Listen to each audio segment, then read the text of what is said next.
If you are a business person that is looking to grow your business in the new economy, this show is for you.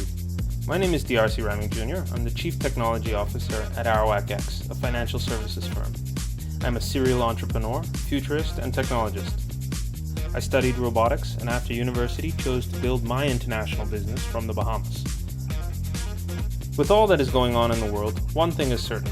The businesses that will survive and thrive have to evolve or die. This show will answer the question, what's next for us? What's next for the new economy? Join us on The New Economy. What's next? Hello, welcome to The New Economy, What's Next? Our guest today is Travis Ferguson. He's the owner of Goombay Candles. This is an e-commerce based manufacturer that distributes his products to thousands of customers in the Bahamas, the USA, and Canada. So stay tuned. So we're going to be talking about net exports and how that affects Bahamian businesses, foreign reserves, and foreign direct investment. So there are three players to this puzzle. There's the Bahamian business, there's the foreign customers, and then there's suppliers. What we're defining here as a Bahamian business is any company that does any production and creates value on Bahamian soil. So how it works is foreign customer wants to buy a product or service, and that can be a physical good or a digital good, and they pay into the Bahamian business, and then the Bahamian business delivers that good or service. So a Bahamian business, in turn, in order to create value, has to get supplies. And so there's a payout to purchase those supplies, and then there's consequential delivery of those supplies. Net exports is simply payment in minus payment out. And because payments are done in international business in US dollars, it means US dollars in, US dollars out. If that in minus the out is positive, the foreign reserves go up. And if it's negative, the foreign reserves go down. Where does foreign direct investment and local investment come in? Investors, both local and abroad, are looking for businesses with a growth opportunity. There's opportunity to grow and expand their operations, and they need financing to do so. When I interview practitioners in the field, I'll always ask them the question, where are your pain points? Pain points simply means where is the friction? Where do they rub up against government, processes, etc. Don't take anything that the guest says as an attack or a criticism, but it is a reality. And like a doctor diagnoses the problem and then has to go and prescribe a solution. So I invite all policymakers, as you hear these things, not to take them as criticism, but as a way of helping to diagnose and treat the patient, which is Bahamian business. Okay, Travis Ferguson, thank you for coming on the show. Why don't we start by telling the audience what it is that you do? Okay, so my name is Travis Ferguson. I am the founder and general manager of Goombay Labs. And Goombay Labs is a small manufacturer of aromatherapy and skincare brands. So currently we have 3 brands under our belt. That is Goombay Candles, which is our main brand. And we're currently working on our skincare brands, Island Bay and Gullet. What type of, you said your candles is your main brand. Where do you source those kind of, the materials for them, the scents? So when we first started back in 2016, we mixed a lot of our own scents to make it. We were in the full scent production as when we first was thinking of becoming just a full-on aromatherapy company. But then over the years, we have diversified that or shift our vision, so to speak. So we source a lot of our raw material from the US, and we have a backup supplier in Canada, and we're reaching out to one of the Caribbean countries just in an emergency situation in case something goes wrong. So we want to make sure that we have all of our our logistics supply chain is redundant. But we get most of our raw materials from the US. I've had the opportunity to travel to North Carolina as well as to Arizona to negotiate some good deals with bringing those in. As a aromatherapy and skincare business, a lot of the raw materials you would share among your product lines. So what a lot of people don't know is deodorants, candles, lip balms, lotions, soaps. They share about 40 to 50% of the same raw Oh, that high. material, I didn't realize which is that. why a lot of businesses you tend when they start one, they tend to diversify into all of those things. Because it's like having selling chicken, like you cook chicken and then you have chicken wings, then you have chicken salad, and then you deep fry your So chicken. So you have your base, and then you work from there. right, so you work from there. So we get most of our supplies from the States, just our raw material, but everything else we try to produce in country here. So I know a lot of people tend to go abroad or go to China to have their things manufactured. We manufacture everything here in Nassau. So we just bring in our wax, we bring in our rapeseed oil, those things in large quantities that we can't find here. And we manufacture everything here. Our packaging and our labeling is all done here. So as a Bahamian company, we try to keep as much as the processes, as much as the money home as we can. So that sort of Wonderful, wonderful. Yeah, yeah. It also like you were saying about your supply chain. It makes it brings much more certainty to the supply chain, especially in a time like this. definitely in a time like this, you have to be very flexible and forward think. You got to have foresight, a lot of foresight, running in this arena. Wonderful, wonderful. So how did you get started with Goombay Labs? Well, when we first started, at the time I was working for hospitality. I was Hmm. in one of the hotels, and I had a very stressful job as a revenue manager. You would know during that 2012, 2013, the economy took a little slump. Mm. And of course, working in a hotel, you're expected in a revenue area, you're expected to bring in the money, even though people have already paid for everything. And so I was in a position where people at the bottom, at the below me, was complaining that the targets was too high, and the people above me were telling me, well, you need to pull more. And so it's between a rock and a hard place. And so I developed a lot of stress, dysfunctional stress, and acute anxiety. And I remember one particular meeting after trying to justify why we didn't make the targets we make, even though I thought it was an incredible idea. I mean, an incredible feat. You're talking that we pulled in $50,000 that particular month, and it still wasn't sufficient. And I'm like, listen, you have people barely making $10, and we still did this, and I still got handed to me.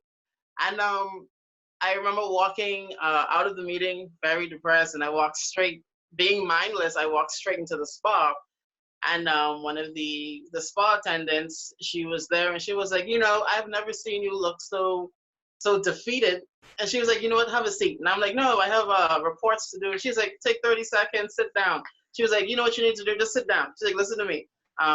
Put your shoulders down, take your tongue from the top of your roof. Just breathe for 2 seconds. I mean, look at you. You're young. You look 50. And I did that for about 30 seconds. And I kid you not, that was such a profound paradigm moment for me, because as soon as I walked out, I felt refreshed. Wonderful. I was like, wow, I didn't really check in with myself to see how much stress I was carrying around with me until that moment. And then I was like, you know what, something has to change. I really need to start something. And I remember visiting back that spa several times to figure out what elements in it were, bringing that stress relief. And, I thought it was the ambiance. And I'm like, no, that's not it. I thought it was the music. I tried that for a while, but it wasn't consistent because, of course, you lose your taste in music. Hmm. And then I was like, you know what? It has to be something with the senses. It has to be aromatherapy.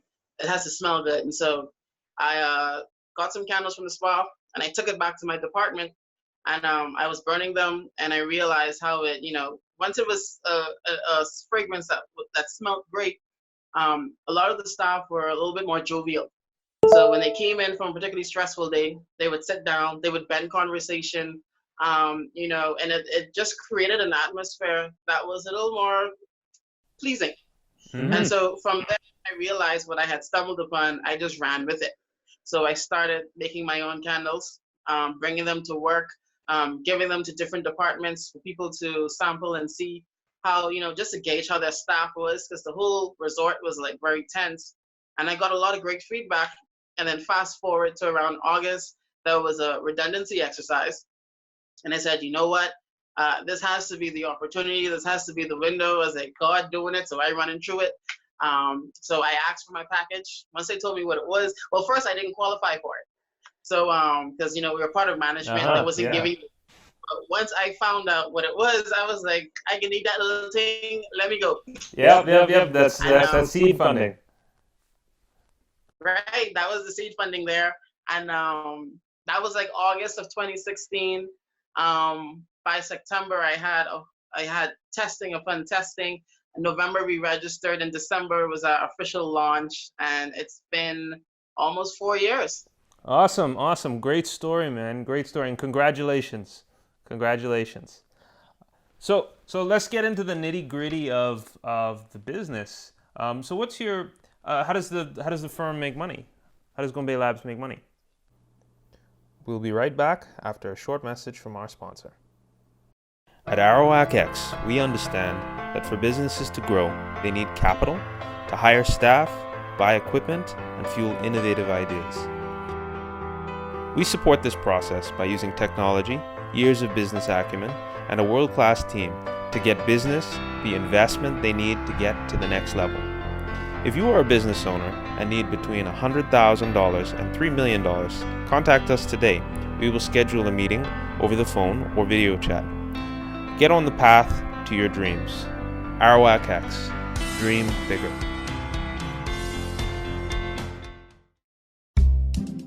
Documents are part of every essential business process.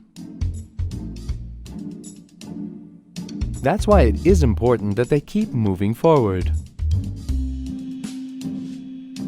Documents can be forwarded to the wrong person, left behind on someone's desk, or in the worst-case scenario, they're completely forgotten. So it can take an eternity for an invoice to be approved, for example. This causes aggravation and costs time and money. DocuWare takes your documents straight to the finish line electronically, without detours. All documents are always exactly where they are needed. Employees are immediately notified if they have to process a document. And what previously took an eternity is now almost incidental.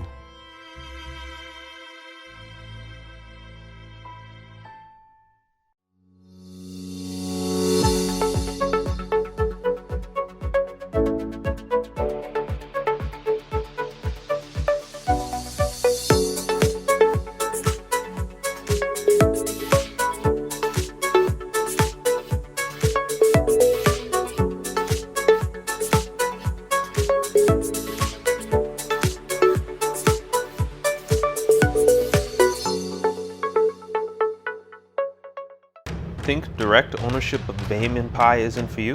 Think again. At Arawak X, we believe in the ingenuity of the Bahamian people. These times are uncertain and unprecedented, but we know that in every crisis there is an opportunity to add value to people's lives. To this, we understand that new businesses will be formed and old ideas whose time has finally come will be realized. We see this in industries long been ignored by traditional financial services and by society at large, particularly in our digital businesses, agribusiness, fishing, manufacturing, and even new touristic ventures. Due to our present circumstances, these businesses have finally been brought to the forefront. Arawak X seeks to give your ideas and your participation a means of making your financial dreams a reality. We give businesses and investors tools needed to finance them. Business is a complicated thing, with many moving and changing parts that often require multidisciplinary teams to turn ideas into reality. While no one can truly say which businesses will make it and thrive and which will not, there are certain formulaic traits that successful businesses have. This is why we here at Arawak X place such a high emphasis on corporate governance and the structure it brings to give companies the best chance at growth and expansion. Arawak X operates a regulated and financially inclusive platform that combines modern technology with best practices and a world-class team to bring together businesses and investors at every level, allowing wider participation in ownership of companies. So here's how it works. Investors, both foreign and local, individual and institutional, can view offerings and directly invest into these companies. We have spent several years and invested greatly in our staff and technology processes. We are doing this by greatly expanding the ease of investment. In other words, people will be able to participate in promising new ventures for as little as $50. The ethos of our institution is that of financial inclusion. And in this spirit, we ourselves will be a publicly traded company. In these next few months, as we roll out our platform, know that we view ourselves as an integral part of a wider societal change, the change that brings ownership opportunity to everyone. We are pleased to work with our partners in industry, government, civil society, and the people in making the Bahamas the best little nation on this planet. As a first step, we have put together a free online course, the Intelligent Bahamian Investor Masterclass, that will give you some of the basics to investing. This can be found at invest242.com. Arawak X, dream bigger. I've been blessed to grow up in a business family. The most important thing I've learned from them was to listen to experts' stories, learn from their successes, try to avoid their mistakes, and copy best practices. In the New Economy TV show, we are bringing innovative experts that are growth-focused. This show is for entrepreneurs, business leaders, and policymakers. Join me and my guests every Tuesday and Thursday at 9 p.m. on our TV. The New Economy. What's next? Awesome. Great story, man. Great story, and congratulations. So let's get into the nitty-gritty of the business. So what's your how does the firm make money? How does Goombay Labs make money? So primarily through sales from our e-commerce storefront, GoombayLabs.com. But So before we mostly, get to that, it's okay. Go on. so before we get to that, the strategy I originally had was there was a lot of festivals that happened throughout the year. There was a festival season. And so we would attend a lot of the more popular ones that had our niche market and collect email addresses and do product samples and giveaways. And of course, the goal was there to introduce the market and our brand to the people and then convert them later on into online sales. And so pretty much 80% of our revenue comes from our online sales. Awesome. And your customers who are your primary customers? Mostly females between 18 and about 40. Okay. I could go into the very nitty gritty about the where they work. I think that's important to because most people don't realize that you have to know your customer like down to where they work, what their income levels are, etc. So why don't you, if you could, please. For our Goombay Candle brand, majority females. You're typically between 18 and 40. Your income is between 15 to 25,000 a year, or even more than that. What else? You're a naturalista. You don't bother too much with nails and makeup and weave and all that stuff. And then our secondary target is the seasonal gift givers, who, when Christmas time come around, they want to send something abroad. That's who we really target during that period, or what we call during candle season. But that target market information is what we would have gathered from our first initial research during our first year. We sent out surveys. We asked every customer these. We did callbacks. So every time someone made a purchase on a website, we would call back and be like, okay, do you mind participating in this survey? We just want to collect some demographic information. We'll give you a $5 credit. We'll give you 50% off on your next online purchase. And we collected that data. And so as we got that data at the end of 2017, we transformed the brand to fit that market. And so we had to redesign how our product looked, redesign the labeling, redesign the messaging to really target in onto that particular audience. So when you have an e-commerce business, there is certain routes you can take. You can decide to open up a brick and mortar and have your own retail operation, or you can decide to go the distribution route where you just manufacture and send out your product to retailers and wholesalers and distributors who will then share it that route. And I think that's more the route we're going to take now, since we've decided to venture off into 2 additional proprietary brands, just to go the distribution channel route, while also doing direct to consumer just through online sales. So like the traditional retail route, the distribution route you're talking about, what are some of the hurdles and challenges associated with going that route, especially working from the Bahamas? Okay, so if you're doing traditional retail, let me tell you, you're in for a huge adventure. Yeah, it's not easy. You're going, no, it's not, and the cost is really high. So when I first started, I was like, you know what, we're gonna open up a retail location. It's going to be great. Finding a location that your target market pass through consistently is difficult. If you do find one, the cost for having it is a lot.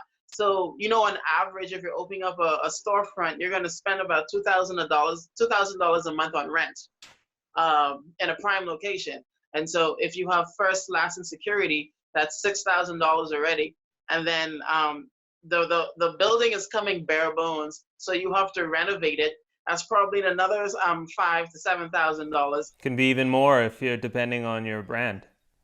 Right, depending on your rent. There's licenses, there's fees, there's equipment, there's painting, there's insurances. And so you can easily find yourself running into $25,000, $30,000 just to open up a storefront.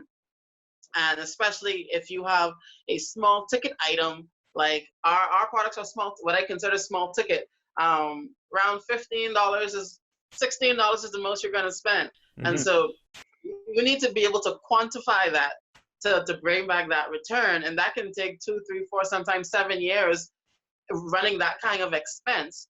And so, which is why we just went e-commerce right off the bat. And so those are some of the things someone who has a product or who has a service is going to have to run into, meeting those costs up front.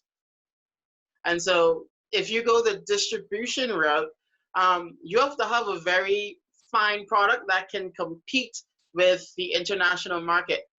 And so when you do your product design and you do your packaging and your branding and your messaging, it has to be able to compete. When you walk into a Lowe's, when you walk into any product that on the shelf that you see, your product has to be on that level or exceeds that for distributors to take you seriously. And then you have to show where you have the demand for it. And so one of the greatest ways in getting a distributor to pick up your product is by showing where you get the demand online. So in our instance, I looked at the KPIs in March. We attracted around 12,000 unique Bahamian visits to the website. And so that's sufficient to say, I can go to anyone and say, hey, we got 12,000 people last in March. So, that the demand is there. Can you take this and would you be willing to put it on your shelf and shelf space? And then that helps you in getting distributors. In terms of retail, if you wholesaling to smaller retailers, you have to play it by ear. Now, I was mentioning when you go to the smaller retailers who you might want to wholesale to, you have to be careful with that, especially if you sell directly to consumer as well. It's a mistake that we made when we first opened up. We were in Bahar Mar, and on one of the stores in Bahar Mar, we wholesaled directly to her, and she brought the markup to this ridiculous price, and it's like, okay, we understand that you're in an area that you can charge more, but ultimately we want the product to move off the shelves and help people revisit the website and look at it. So if it's cost prohibitive in your retail market or in your store, I won't get people coming back to the website because Yes. they're assuming that the price there is the price online. And so that's some of the nuances you have to look out for when you have these and when you enter into these retail contracts. Channels, that's some of the things you have to look out for that way, as well as outbound logistics. So that's a pain point that I've been fighting with. And I think anyone who is operating in the e-commerce arena in the Bahamas, they're fighting with outbound logistics. And when you say outbound logistics, you mean export? Right, export, even to the other islands. That's a pain point because you're so limited in the view and the cost. If you're not prepared to absorb the cost, you have to raise your prices to it. And so, for instance, we use EMS to dispatch our products to the United States and Canada. That's express mail service through the local post office. It takes 3 to 5 business days. You get a tracking number. Once it leaves the country, it's handled by USPS. Over here, you can expect to pay $16.50 per pound. So, case in point, this is the biggest size kennel that we have. And this is only about 5.5 ounces. So 3 of these can make 1 pound. But if I'm sending a single one, it's still $16.50. Yeah. So it's so you would can be prohibitive. DHL, FedEx, they're running into like $40, $80, $50 just to send something out, even though it's next day shipping you get with them. So unless you have a large ticket item that you can absorb that cost, you're going to have to be prepared to shoulder the cost of the outbound logistics. It's a little bit easier when you get shipping to the family islands.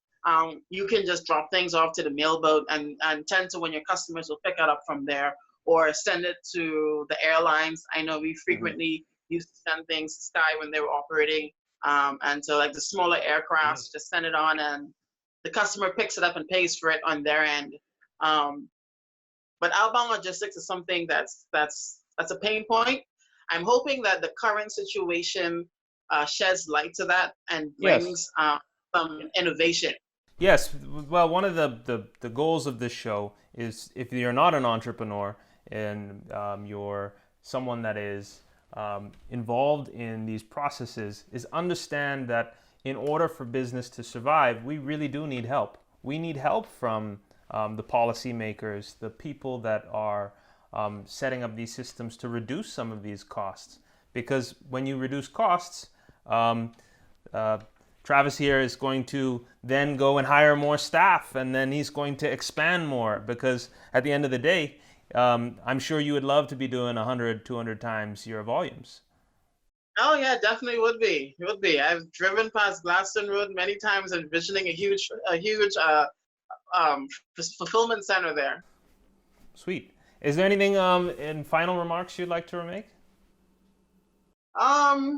Finally, for all the other business owners, for everyone else out there who is trying to get on the bandwagon, start now and start. Use what you have now and just start. That's something I wish I did, and I know a lot of people would have told me this. Just to start with what you have, with the resources you have. Don't wait for funding. Don't wait for capital. Don't wait until your product is ready or your service is ready for market. Just start and make the adjustments along the way. Yes, wonderful. How can people reach you if they are interested in some very nice candles and some other of your products? Well, they can, like I said, they can find us at goombaylabs.com. That's www.goombaylabs. They can find us on our WhatsApp line. That's 455-1513. We have a business WhatsApp account. Or they can shoot us an email, message us on social media at Goombay Labs. We're very responsive, and if they even want to reach out to me so I can point them in the direction of getting some of this open source software or just general advice, they can feel free to message as well. Awesome. Very nice. Thank you, Travis. This was a very interesting conversation. I certainly learned a lot. So that was Travis Ferguson from Goombay Labs. We'll see you next time.